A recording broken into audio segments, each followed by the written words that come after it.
ജീവിതത്തിൽ ഇതുവരെ പുറത്തു പറയാത്ത പല അവസ്ഥകളിലൂടെയും കടന്നുപോകുന്ന ചില സെലിബ്രിറ്റികളുണ്ട്.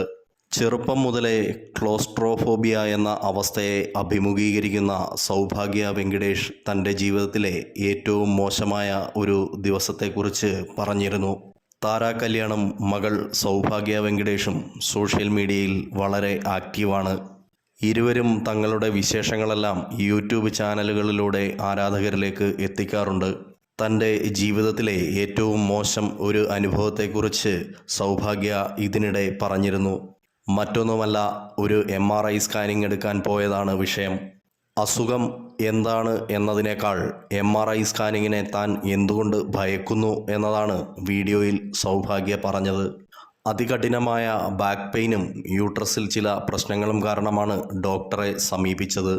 അതിനുശേഷം MRI എടുക്കാൻ ആവശ്യപ്പെടുകയായിരുന്നു അത്രേ. പക്ഷേ എങ്ങനെയാണ് എടുക്കുന്നത് എന്ന് അറിഞ്ഞപ്പോൾ മുതൽ സൗഭാഗ്യയ്ക്ക് ടെൻഷനായി.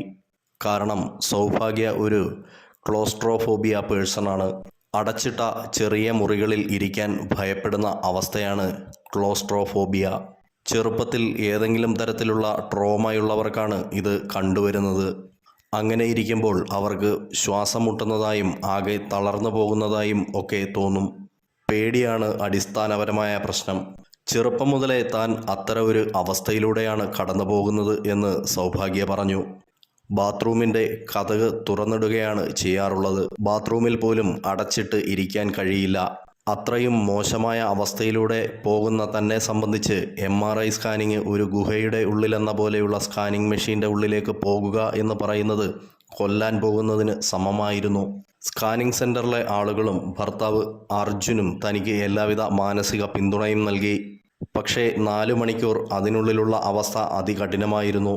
അച്ഛൻ്റെ അവസാന കാലവും അമ്മുമ്മയെ അതിനുള്ളിലേക്ക് കയറ്റിയതുമൊക്കെയാണ് ഓർമ്മ വന്നത്.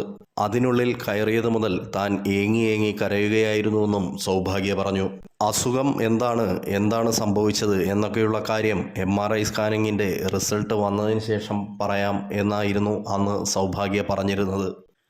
ഇത്തരം വാർത്താവിശേഷങ്ങൾക്കായി ഞങ്ങളുടെ യൂട്യൂബ് ചാനൽ സബ്സ്ക്രൈബ് ചെയ്യുക. ഒപ്പം നിങ്ങളുടെ അഭിപ്രായങ്ങൾ കമൻറ്റ് ബോക്സിൽ രേഖപ്പെടുത്തുക.